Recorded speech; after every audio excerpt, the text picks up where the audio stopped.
Hi everybody, Shabbat Shalom, and Bezrat Hashem, a Purim Sameach. We should have Nahafochu, Miyagol Nesimcha U'Me'evel Le'yom Tov V'Mehera B'Yameinu, Amen.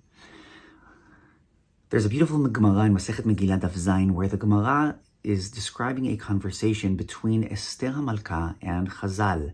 Esther is requesting, please include the Megillah within the Holy Scriptures, within the Jewish corpus, within the Tanakh. And Chachamim are refusing to do so. And they refuse it based on several reasons, but in the end they find a way to include Esther within the Torah. And it is a very strange thing. They quote the Pasuk, Ktov zot zikaron basefer, v'sim be'oznei Yoshua. Zikaron elu nevi'im, is the prophets. Basefer, ma shekatuv b'Megillah.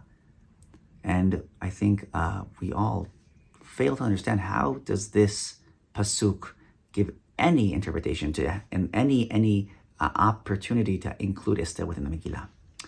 I want to offer the following explanation.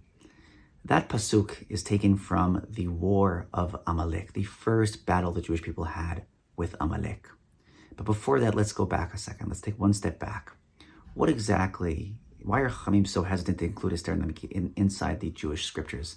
I think that it is because that the Tanakh, basically, the Torah Shebichtav, is a book that describes Hashem speaking to the people of Israel. Hashem, through prophets, through direct galut with Moshe Rabbeinu, Hashem is present within the Torah clearly.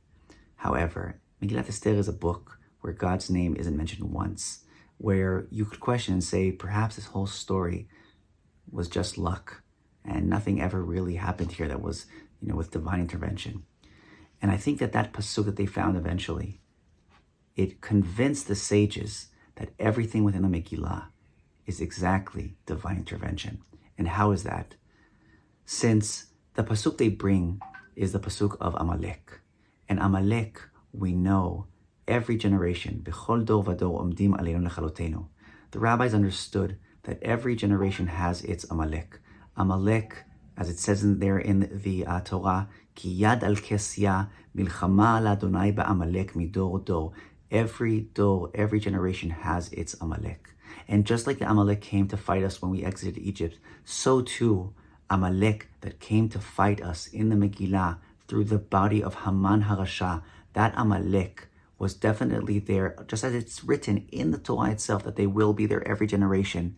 And hence we must believe, we must accept that everything that happened is the commandment of Hashem, that promise, that sad and terrible promise that the Jewish people will always have someone who's out there to get them. And if we were saved, שבכל דור ודור עומדים עלינו לכלותנו, והקדוש ברוך הוא מצילנו מידם.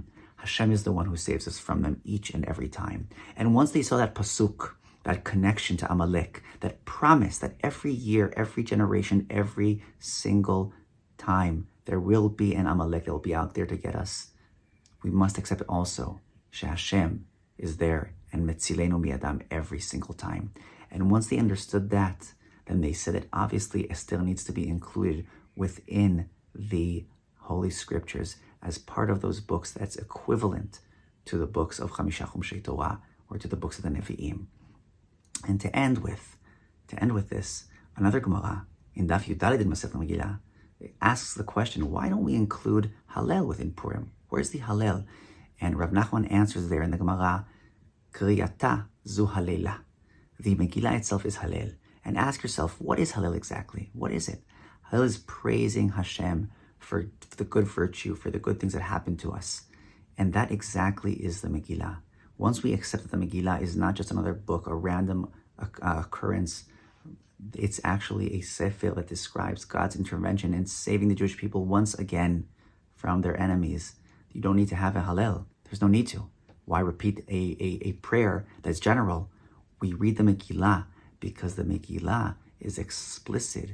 It's talking about this time where God saved us. And that's why you don't need the Halel as a general thing. We have the Megillah as the specific thanks to Hashem for saving us from our enemies this time. And today we're also, another round of Amalek is out there to get us.